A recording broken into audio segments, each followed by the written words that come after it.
नमस्कार दोस्तों, स्वागत है आपका हमारे YouTube चैनल GSYVS में। दोस्तों, हम लोग SSC GD 2021 के प्रैक्टिस सेट कर रहे हैं और आज हम लोग दूसरा दिन है इसका, जिसमें हम लोग जीके और हिंदी के बारे में बात करेंगे। इसमें आपके 50 में से 50 नंबर आपके पक्के करने हैं SSC GD 2021 में। SSC GD का पेपर मतलब काफ़ी हद तक सरल आता है, लेकिन इतना सरल भी नहीं आता जितना लोग समझ लेते हैं। चलिए शुरू करते हैं आज का पहला प्रश्न। पहला प्रश्न, प्रकाश संश्लेषण के लिए पौधे का कौन सा भाग वायु से कार्बन डाइऑक्साइड प्राप्त करता है? समझ लीजिए, ऐसे ही प्रश्न परीक्षाओं में पूछे जाते हैं। तो इसका सही उत्तर हो जाएगा ऑप्शन बी, रंध्र। प्रकाश संश्लेषण के लिए पौधे का रंध्र भाग वायु से कार्बन डाइऑक्साइड प्राप्त करता है तथा यह वह प्रक्रिया है जिसके द्वारा हरे पौधे और कुछ अन्य जीव सूर्य के प्रकाश उपयोग कार्बन डाइऑक्साइड और जल से पोषक तत्वों को संश्लेषित करने के लिए करता है प्रकाश संश्लेषण। और रंध्र पत्तियों के बाह्य त्वचा में मौजूद छोटे छिद्र होते हैं। यह पौधों में कार्बन डाइऑक्साइड गैस के उपभोग के लिए उत्तरदायी है। नेक्स्ट, दूसरा प्रश्न, उस संरचना का नाम बताइए जो कंकाल प्रणाली का हिस्सा है लेकिन हड्डियां नहीं हैं। तो दोस्तों, इसका सही उत्तर हो जाएगा आपका ऑप्शन ए, दांत। दांत जो कंकाल प्रणाली का हिस्सा है लेकिन हड्डी नहीं है।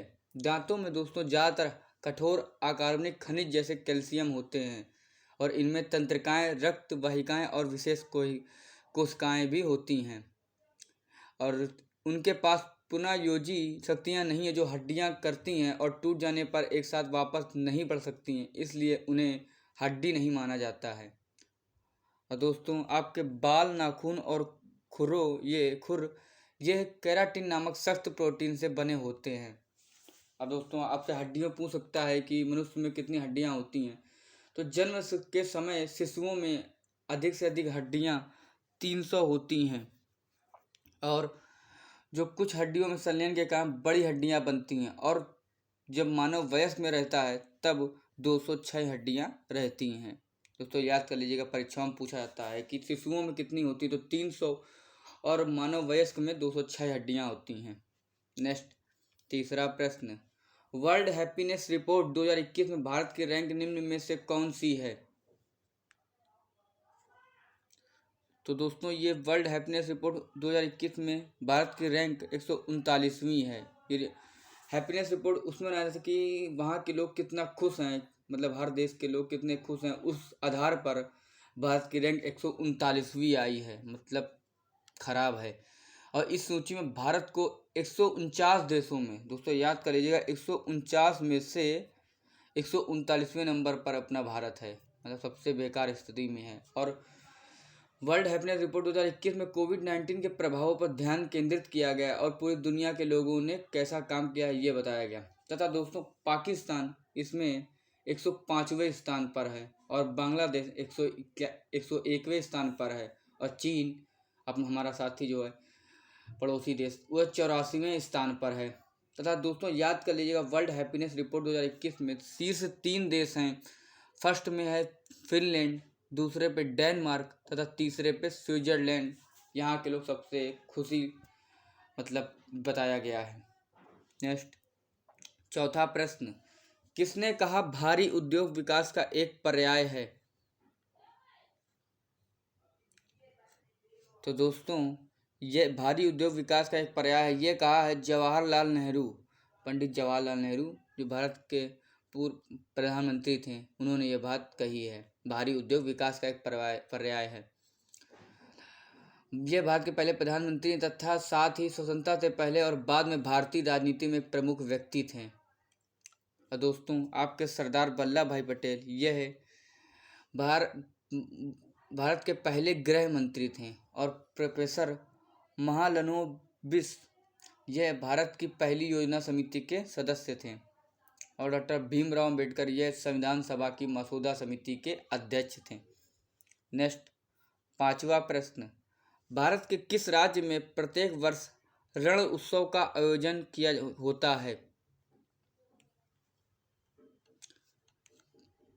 तो दोस्तों, रण उत्सव होता है आपका भारत में गुजरात में।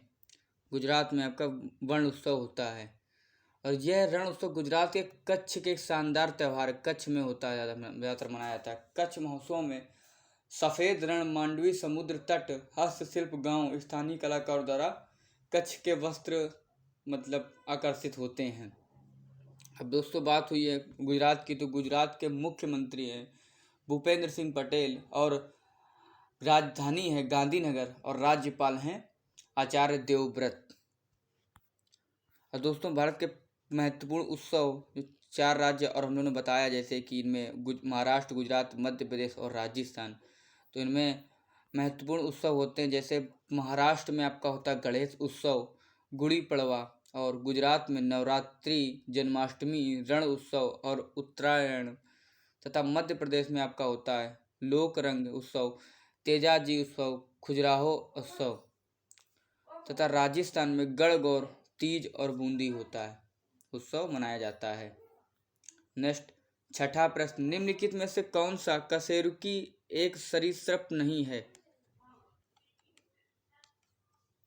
तो दोस्तों कशेरुकी एक सरीसृप नहीं है, तो वह है आपका पेंगुइन, यानी कि ऑप्शन सी इसका राइट आंसर है। पेंगुइन एक कशेरुकी है जो फाइलम कार्डेटा से संबंधित है। और फाइलम सरीसृप के बारे में हम लोग जानेंगे कि सरीसृप हवा में सांस लेने वाले कशेरुक हैं जो सल्क, हड्डीदार प्लेटों या दोनों के संयोजन से बनी विशेष त्वचा में ढके होते हैं। नेक्स्ट, 7वां प्रश्न, PISA का लीनिंग टावर किस देश में स्थित है? तो दोस्तों पीसा का लीनिंग टावर स्थित है आपका इटली में स्थित है। पीसा का लीनिंग टावर मध्यकालीन यूरोप की सबसे उल्लेखनीय वास्तु संरचनाओं में से एक है। यह इतालवी शहर पीसा में स्थित है जो सबसे अधिक देखी जाने वाली यूरोपीय शहरों में से एक है, तथा पीसा की मीनार 60 मीटर की दूरी पर है और 1990 तक 10 डिग्री के कोण पर झुकी हुई थी। नेक्स्ट, 8वां प्रश्न, रबी की फसल किसके अंत में बोई जाती है? यानी आपसे महीना पूछा जा रहा है किसके अंत में बोई जाती है रबी की फसल। तो दोस्तों रबी की फसल बोई जाती है नवंबर माह के अंत में बोई जाती है। नवंबर माह के अंत में बोई जाती है रबी की फसल। और दोस्तों रबी का अरबी अनुवाद हो जाएगा वसंत। सर्दियों के मौसम में बोई गई फसलें रबी फसलें कहलाती हैं। दोस्तों पूछ सकता है आपसे कि सर्दियों के मौसम में बोई गई फसलें क्या कहलाती हैं, तो यह रबी फसलें कहलाती हैं, तथा इसे पाकिस्तान और भारत में सर्दियों की फसल के रूप में जाना जाता है। और दोस्तों रबी का अर्थ है जब फसल काटी जाती है। और दोस्तों रबी की कुछ महत्वपूर्ण फसलें हैं उनको याद कर लीजिए, जैसे गेहूँ, जौ, मटर, चना और सरसों, यह रबी की फसलें हैं। और दोस्तों कुछ हम लोग के रबी फसल का नाम है और उनके वैज्ञानिक नाम याद कर लीजिएगा। ये परीक्षाओं में पूछे जाते हैं कि मटर का वैज्ञानिक नाम क्या है, या पाइसम सेविटम किसका फसल का नाम है। तो दोस्तों मटर का वैज्ञानिक नाम है पाइसम सेटिवम, तथा सरसों का वैज्ञानिक नाम है ब्रेसिका जंकिया, और चना का वैज्ञानिक नाम है साइसर एरिटनम, और गेहूं का वैज्ञानिक नाम है टिटिकम बुल्गरे, और प्याज का वैज्ञानिक नाम है ओलियम सेपिया इसका नाम है। तथा दोस्तों बरसात के मौसम में बोई गई फसलों को खरीफ फसलें कहा जाता है और इसे भारत में गर्मी या मानसून की फसल के रूप में जाना जाता है। ये हो गया आपका खरीफ की फसलें। जैसे आपके हमने बोला था कि रबी की फसलें गेहूँ, जौ, मटर, चना और सरसों है, वैसे ही खरीफ की फसलें हो जाएंगी आपकी मक्का, धान, कपास, ज्वार और सोयाबीन। तो यह जुलाई में पहली बारिश की शुरुआत के साथ बोई जाती है आपकी खरीफ की फसलें। नेक्स्ट, 9वां प्रश्न, टाइगर वुड्स किससे संबंधित हैं? टाइगर वुड्स किस खेल से संबंधित हैं? तो दोस्तों टाइगर वुड्स दुनिया के सबसे महान गोल्फ खिलाड़ियों में से एक हैं, तो इसका सही उत्तर हो जाएगा सी। और दोस्तों यह संयुक्त राज्य अमेरिका से हैं। इन्होंने 5 बार मास्टर्स टूर्नामेंट, 3 बार US ओपन और 4 बार PGA चैंपियनशिप और 3 बार ब्रिटिश ओपन जीता है। नेक्स्ट, 10वां प्रश्न, भरतनाट्यम किस राज्य का शास्त्रीय नृत्य है? दोस्तों परीक्षाओं में दक्षिण के जो शास्त्रीय नृत्य हैं उनको जरूर याद कर लीजिएगा। नृत्य सभी याद कर लीजिए, लेकिन जो दक्षिण से ज़्यादा उनको ज़्यादा याद कर लीजिएगा, क्योंकि ये परीक्षाओं में हर बार प्रश्न पूछा जाता है। इसका सही उत्तर हो जाएगा तमिलनाडु। भरतनाट्यम तमिलनाडु का शास्त्रीय नृत्य है। और दोस्तों बात हुई तमिलनाडु की, तो तमिलनाडु की राजधानी चेन्नई है और मुख्यमंत्री M.K. स्टालिन हैं और राज्यपाल R.N. रवि यहाँ के राज्यपाल हैं। और जैसे आपका कथक हो गया, यह उत्तर प्रदेश का लोक नृत्य है और कुचिपुड़ी आंध्र प्रदेश का है, तथा मोहिनी अट्टम और कथकली यह केरल का है। नेक्स्ट 11वां प्रश्न, निम्नलिखित में से कौन ट्विटर का सह संस्थापक है? तो दोस्तों ट्विटर का सह संस्थापक है जैक डोर्सी, ट्विटर के सह संस्थापक हैं। अब बात हुई ट्विटर की, तो ट्विटर का स्थापना मार्च 2006 में हुई थी। तो यह और ट्विटर की स्थापना किसने की थी? तो यह की थी जैक डोर्सी, नूह ग्लास और बिज स्टोन और इवान विलियम्स द्वारा की गई थी और जुलाई 2000 में यह शुरू हुई थी। नेक्स्ट 12वां प्रश्न, ए सुटेबल बॉय पुस्तक के लेखक कौन हैं? तो दोस्तों ए सुटेबल बॉय पुस्तक के लेखक का नाम है विक्रम सेठ। विक्रम सेठ सुटेबल बॉय पुस्तक के लेखक हैं और इन्हें उपन्यास द गोल्डन गेट 1986 और आ सुटेबल बॉय 1993 के लिए जाना जाता है। इन्हें पद्मश्री, साहित्य अकादमी पुरस्कार और प्रवासी भारतीय सम्मान जैसे क्रॉस वर्ड बुक अवार्ड जैसे कई पुरस्कार मिले हुए हैं। और दोस्तों लेखक और उनकी पुस्तकें हैं जो हम लोगों ने 4 लोग बोला है, जैसे विक्रम सेठ, अरुण शौरी, अमृता प्रीतम और महाश्वेता त्रिवेदी। इनके बारे में 3 पुस्तकें, 3 लोगों के बारे में। जैसे अरुण शौरी की पुस्तक का नाम है हिंदुइज्म, एंसेस एंड कंसिक्वेंस, तथा अमृता प्रीतम की पुस्तक का नाम है पिंजर, जो कि एक उपन्यास है, और अज आगा वारिस शाह नू यह पुस्तक का नाम है, तथा सुनहरे ये एक कविता है। और महाश्वेता देवी की पुस्तक का नाम है 1084 माह तथा रुदाली और अरण्येर अधिकारी। नेक्स्ट 13वां प्रश्न, दुनिया के इतिहास में एकमात्र राजा है जिसने युद्ध जीतने के बाद साम्राज्य का त्याग कर दिया था? तो दोस्तों वह सबसे महान मौर्य शासक तक्षशिला और उज्जैन के राज्यपाल थे अशोका। अशोका दुनिया के इतिहास के एकमात्र राजा जिन्होंने युद्ध जीतने के बाद साम्राज्य का त्याग कर दिया था। और ये अशोक का कब से शासनकाल था, मतलब 273 ईस्वी से लेकर के और यह 232 तक ईसा पूर्व तक थे। नेक्स्ट 14वां प्रश्न, निम्नलिखित में से किस नदी का उद्गम पश्चिमी घाट की ब्रह्मगिरी श्रेणी में है? तो दोस्तों कावेरी नदी का उद्गम पश्चिमी घाट की ब्रह्मगिरी श्रेणी में है। और ये दोस्तों कावेरी नदी कर्नाटक और तमिलनाडु राज्य से होकर बहती है और ये कावेरी नदी का स्रोत कर्नाटक राज्य के कोडागु जिले के पास पश्चिमी घाट के ब्रह्मगिरी रेंज से है। और यह गोदावरी और कृष्णा नदी के बाद यह दक्षिण भारत की तीसरी सबसे बड़ी नदी है और यह तमिलनाडु राज्य की सबसे बड़ी नदी भी है, तथा कावेरी भारत की 7 पवित्र नदियों में से एक है। नेक्स्ट 15वां प्रश्न, नाखून तराजू और हड्डियां हैं? तो दोस्तों नाखून तराजू और हड्डियां एक जैव निम्नीकरणीय हैं। जैव निम्नीकरणीय नाखून तराजू और हड्डियां हैं।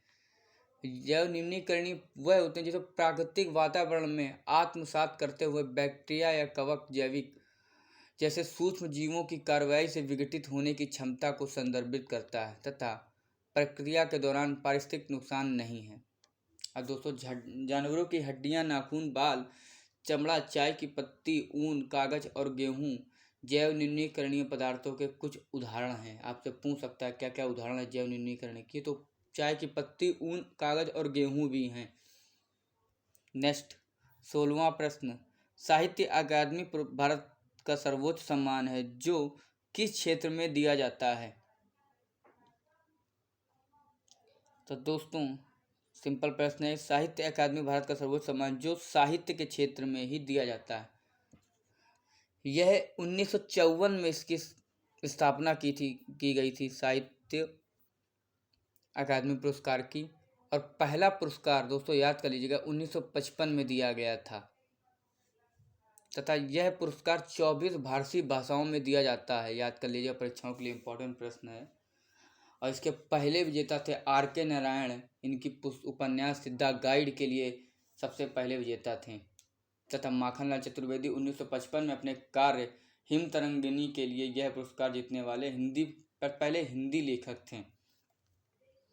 नेक्स्ट 17वां प्रश्न, कौन से हिंदू संत के हिंदू और मुस्लिम दोनों शिष्य के रूप में थे? तो दोस्तों इसका सही उत्तर हो जाएगा श्री चैतन्य हिंदू संत के हिंदू और मुस्लिम दोनों शिष्य के रूप में थे। यह बंगाल में आधुनिक वैष्णववाद के संस्थापक थे और इन्होंने कीर्तन भक्ति योग का लोकप्रिय बनाया तथा यह हिंदू और मुस्लिम दोनों शिष्य हैं उनके।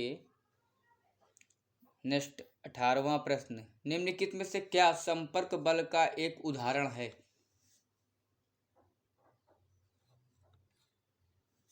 तो दोस्तों संपर्क बल का उदाहरण है घर्षण बल। ऑप्शन डी इसका सही उत्तर है। घर्षण बल संपर्क बल का एक उदाहरण है। घर्षण बल दो सतहों द्वारा निर्मित बल को संदर्भित करता है जो एक दूसरे के खिलाफ संपर्क और घर्षण करते हैं। और संपर्क बल प्रायः आयतीय तत्वों में टूट जाते हैं। एक को संपर्क सतह के लंबवत बल कहा जाता है और दूसरे को संपर्क सतह के समानांतर घर्षण के बल कहा जाता है। नेक्स्ट 19वां प्रश्न, राजकोषीय घाटा है। तो दोस्तों राजकोषीय घाटा है आपका बजट व्यय और उधार को छोड़कर बजट प्राप्तियां, यह आपका राजकोषीय घाटा है माइनस राजकोषीय घाटा है। तो दोस्तों यह राजकोषीय घाटा सरकार की कुल आय और उसके कुल व्यय के बीच का अंतर है और कुल राजस्व की गणना करते समय उधार शामिल नहीं होता है और इसलिए फिस्कल डेफिसिट है कि बजट व्यय उधार को छोड़कर बजट प्राप्तियां हैं।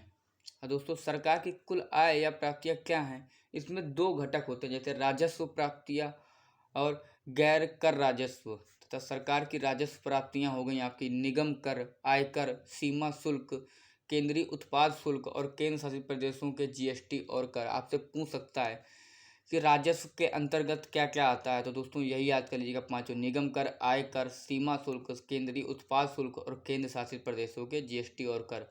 अब बात हुई राजस्व प्राप्ति की, हुई अब बात होगी गैर कर राजस्व की। तो यह होगा आपका ब्याज प्राप्तियां, लाभांश और लाभ, बाहरी अनुदान और अन्य गैर कर राजस्व और केंद्र शासित प्रदेशों की प्राप्तियां, ये आपका गैर कर राजस्व हो जाएगा। नेक्स्ट 20वां प्रश्न, निम्नलिखित में से कौन सी लोकतंत्र की विशेषता नहीं है? तो दोस्तों लोकतंत्र की विशेषता नहीं है किसी विशेष धर्म को प्राथमिकता देना। दोस्तों भारत में किसी धर्म विशेष को प्राथमिकता नहीं दी गई है और विधि नियम के अर्थ को समझने के इसका अर्थ कोई भी व्यक्ति कानून से ऊपर नहीं है और यह कि हर व्यक्ति कानून की सामान्य अदालतों के अधीन होता है, चाहे उनकी स्थिति और कुछ पद कुछ भी हो। मतलब यह माने नहीं रखता कि आप किससे हैं, सबके लिए सजा एक बराबर है। नेक्स्ट 21वां प्रश्न, खेल मंत्रालय ने हाल ही में खेलो इंडिया कार्यक्रम को 2021-22 से किस वर्ष तक बढ़ाने का निर्णय लिया है? दोस्तों ये परीक्षाओं के लिए इम्पोर्टेंट प्रश्न है, याद कर लीजिएगा। तो दोस्तों खेल मंत्रालय ने खेलो इंडिया कार्यक्रम को 2021-22 से 2025-26 तक बढ़ाने का निर्णय लिया है और इसका उद्देश्य है देश भर में एक खेल संस्कृति का निर्माण करना। खेलो इंडिया पहल का उद्देश्य है देश भर में एक खेल संस्कृति का निर्माण करना और युवाओं द्वारा सामूहिक भागीदारी को प्रोत्साहित करने के उद्देश्य से कई खेल प्रतियोगिता का आयोजन किया जाता है। और दोस्तों यह आमतौर पर जनवरी में सालाना आयोजित किया जाता है तथा पहला संस्करण 2018 में दिल्ली में आयोजित किया गया था और चौथा संस्करण हरियाणा के पंचकुला में आयोजित किया जाएगा। अब बात युवा मामले और खेल मंत्रालय आपके कौन है, तो केंद्रीय मंत्री हैं खेल मंत्री हैं श्री अनुराग ठाकुर तथा राज्य मंत्री हैं श्री निशीथ प्रामाणिक राज्य मंत्री हैं।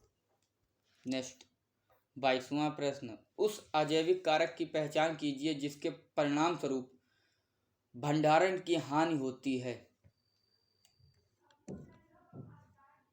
तो दोस्तों इसका सही उत्तर हो जाएगा नमी, जिसके परिणाम स्वरूप भंडारण की हानि होती है। इससे कृषि उत्पादों में भंडारण के नुकसान बहुत अधिक होते हैं। इस तरह के नुकसान के लिए जिम्मेदार कारक जैविक और अजैविक दोनों होते हैं। जैविक जैसे कि कीड़े, कृंतकों, कवक, घुन और बैक्टीरिया, और अजैविक आपका हो जाएगा भंडारण स्थान में अनुचित नमी और तापमान। यह आपका अजैविक में आ जाएगा। जैविक जैसे कि कीड़े, कृंतकों, कवक, घुन और बैक्टीरिया, यह आपकी जैविक में आ जाएंगे। तो दोस्तों याद कर लीजिएगा, परीक्षाओं के लिए इंपॉर्टेंट प्रश्न है। नमी और तापमान यह आपका अजैविक में आता है। नेक्स्ट 23वां प्रश्न, केशवानंद भारतीय मामले में निम्नलिखित में से किस तत्व को संविधान की मूल संरचना में नहीं जोड़ा गया है? तो इसका सही उत्तर हो जाएगा आपका ऑप्शन सी, न्यायिक समीक्षा। केशवानंद भारतीय मामले में न्यायिक समीक्षा तत्व को संविधान की मूल संरचना में नहीं जोड़ा गया है। तथा इंदिरा नेहरू गांधी मामले 1975 द्वारा संविधान की मूल संरचना में न्यायिक समीक्षा को जोड़ा गया है।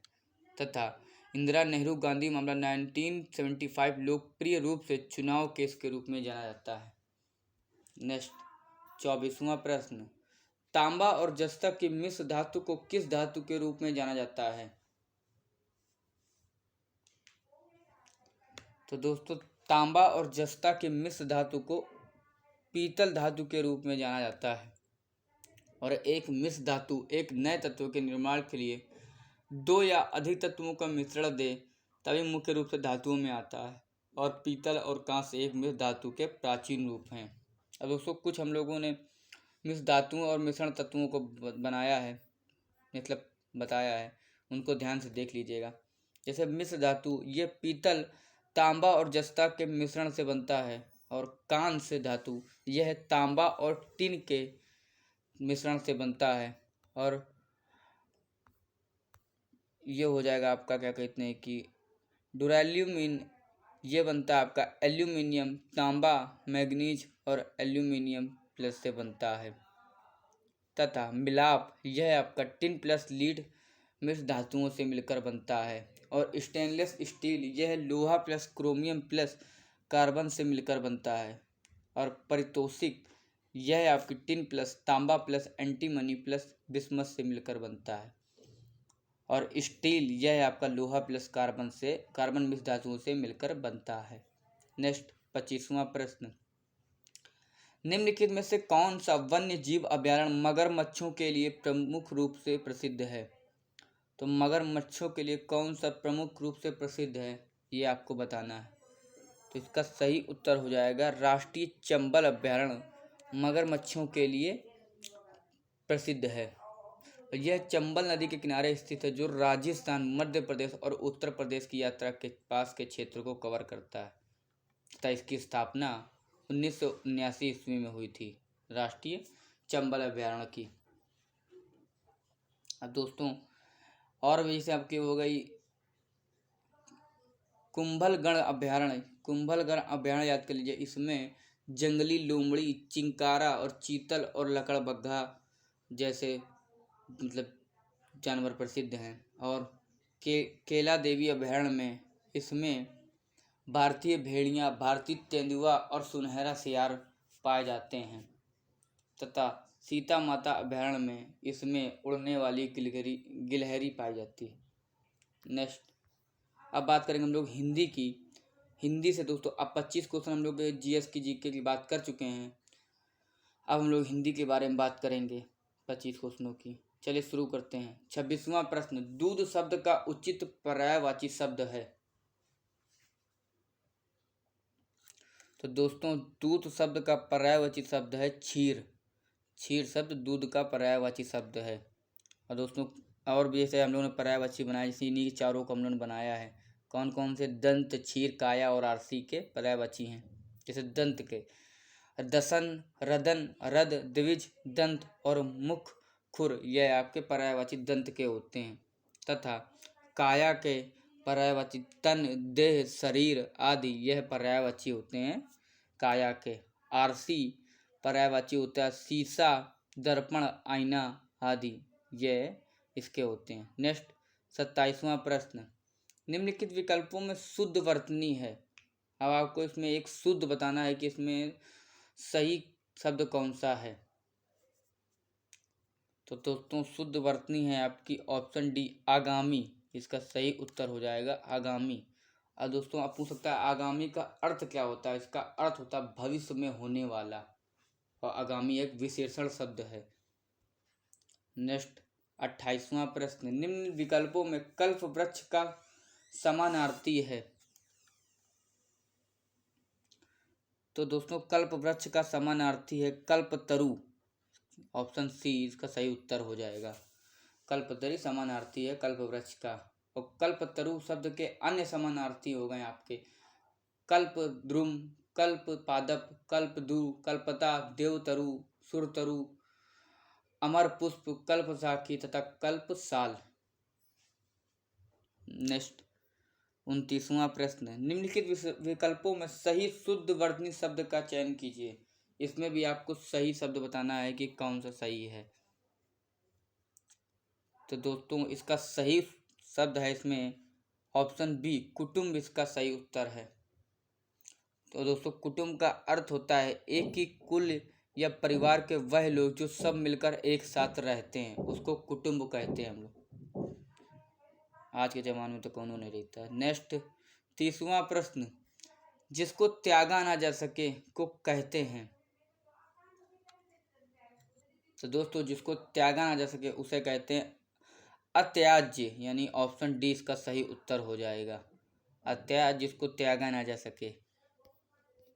तो दोस्तों एक शब्द वाक्यांश जैसे और भी है, जैसे त्यक्त, इसको कहते हैं जिसे त्यागा जा चुका है, ये आपका त्यक्त हो जाएगा। और त्याग इसमें नाता तोड़ देने की क्रिया होती है। और त्याज्य यह त्याग करने योग्य है, किसी आदमी को त्याग करने योग्य।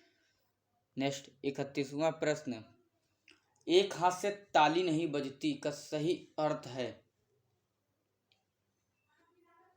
तो दोस्तों इसका सही उत्तर हो जाएगा ऑप्शन सी, एक ओर से झगड़ा कभी नहीं होता है।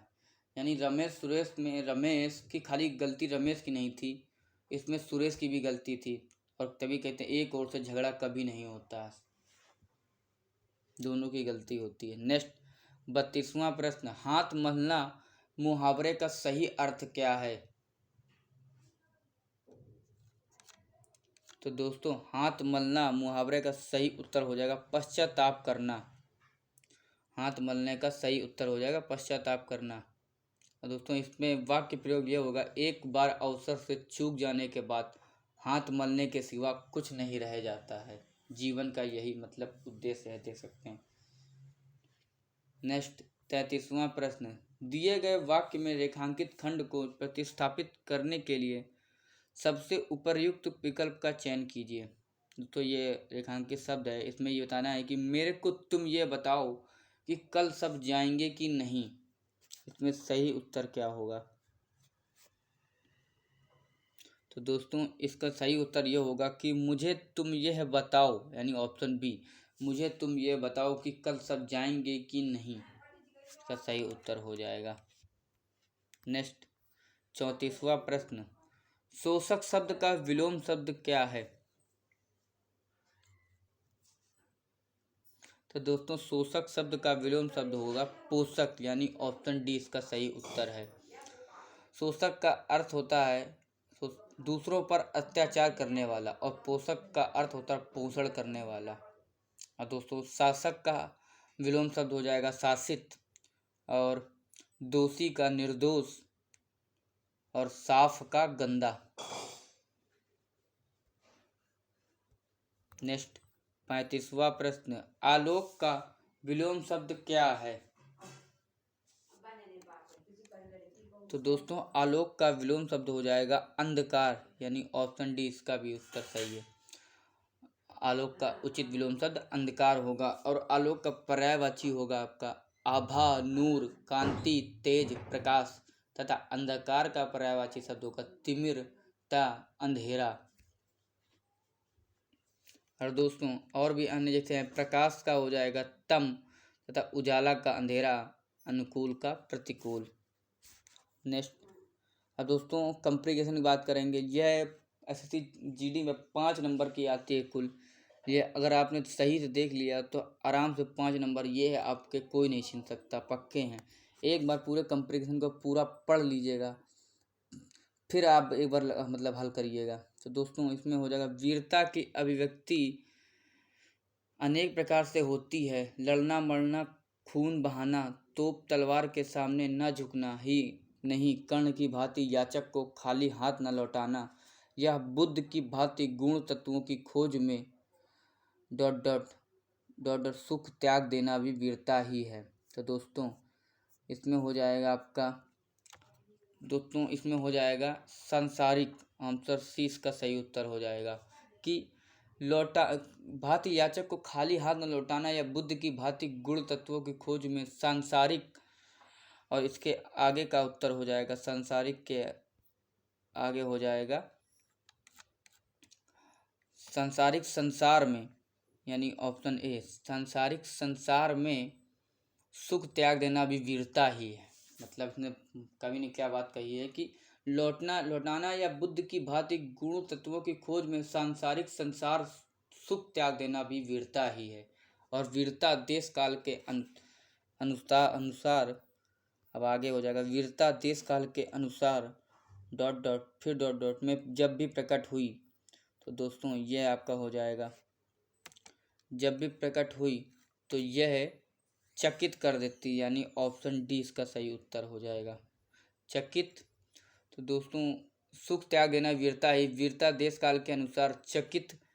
और आगे इसका हो जाएगा चकित के आगे हो जाएगा चकित उगाए। तो चकित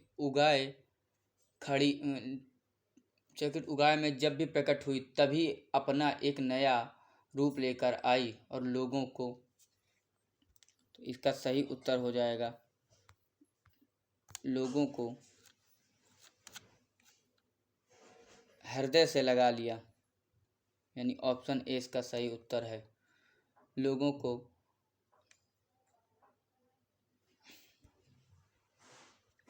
तो दोस्तों हृदय वीर के हृदय में ही धड़कता है, इसका सही उत्तर ऑप्शन ए हो जाएगा। नेक्स्ट 41वां प्रश्न, निम्नलिखित में से अशुद्ध वर्तनी का चयन कीजिए।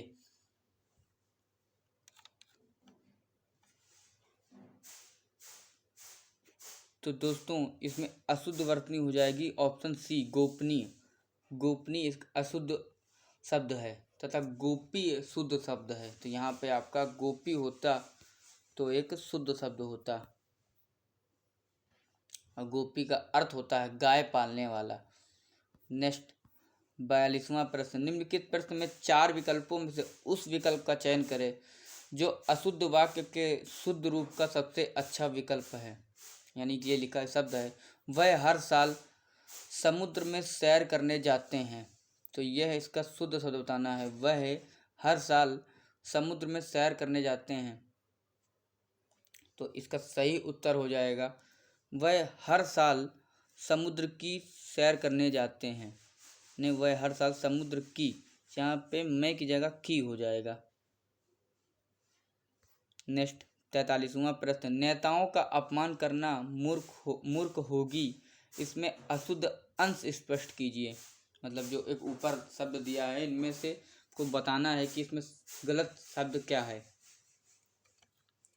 तो दोस्तों इसका सही उत्तर हो जाएगा नेताओं का अपमान करना, ऑप्शन सी मूर्ख, यानी यहाँ पे हो जाएगा मूर्खता होगी। इसकी मूर्ख जगह यहाँ पे मूर्खता होता तो शुद्ध शब्द शुद्ध होता, मूर्खता होगी।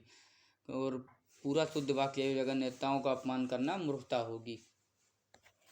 नेक्स्ट 44वां प्रश्न, पुस्तकों की समीक्षा करने वाला के लिए एक शब्द बताइए।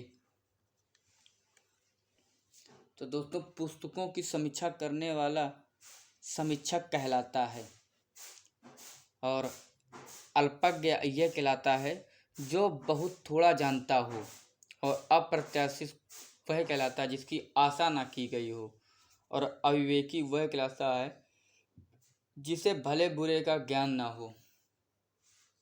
नेक्स्ट 45वां प्रश्न, पिछले कुछ ... में भ्रष्टाचार एक अहम मुद्दे के रूप में उभरा है। इसमें से आपको बताना है कि सही उत्तर क्या हो जाएगा। तो दोस्तों पिछले कुछ वर्षों में भ्रष्टाचार एक अहम मुद्दे के रूप में उभरा है। नेक्स्ट 46वां प्रश्न, पानी फेर देना मुहावरे का अर्थ क्या है। तो दोस्तों पानी फेर देने मुहावरे का अर्थ हो जाएगा ऑप्शन सी, निराश कर देना।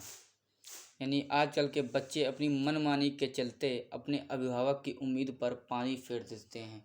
इसका सही उत्तर हो जाएगा, बन जाएगा वाक्यांश। नेक्स्ट 47वां प्रश्न, भारत इस समय संकट के ... से गुजर रहा है। तो दोस्तों भारत इस समय संकट के दौर से गुजर रहा है, यानी ऑप्शन ए इसका सही उत्तर हो जाएगा। नेक्स्ट 48वां प्रश्न, रिक्त स्थान को भरने के लिए उपर्युक्त शब्द का चयन करें। ये शब्द है जैसे उसमें आगंतुकों की समस्याओं को ध्यानपूर्वक सुना और भली प्रकार से उनका ... किया। तो दोस्तों उसने आगंतुकों की समस्याओं और को ध्यानपूर्वक सुना और भली प्रकार से उनका समाधान किया। ऑप्शन बी इसका सही उत्तर हो जाएगा। नेक्स्ट 50वां प्रश्न,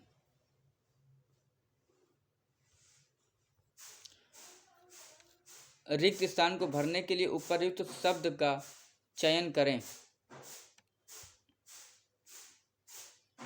कि जीवन में अपने परिश्रम में सफलता का...